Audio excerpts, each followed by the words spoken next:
दक्ष news, सामान्यांच्या हक्कासाठी नेहमी दक्ष.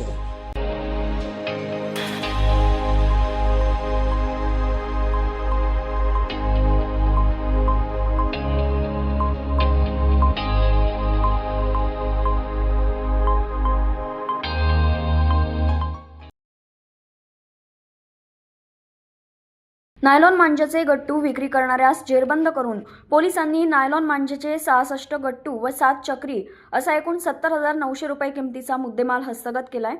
गुन्हे शाखा युनिट 2 ने ही उल्लेखनीय कामगिरी केली आहे.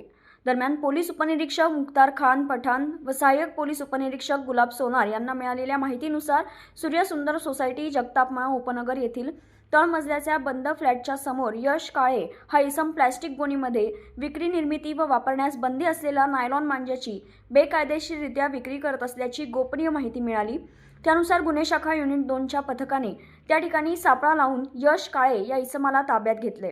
तसेच त्याच्याकडून एकूण 70,900 रुपये किमतीचा मोनोफिल गोल्ड कंपनीचा वेगवेगळ्या रंगाचे नायलॉन मांजाचे 66 गट्टू, बॉबिन व 7 वेगवेगळ्या रंगाचे प्लास्टिक चक्री जप्त करण्यात आलाय. तर आरोपीला पुढील कारवाईसाठी उपनगर पोलीस स्टेशनच्या ताब्यात देण्यात आलंय. करणसिंग बावरी, दक्ष न्यूज, नाशिक.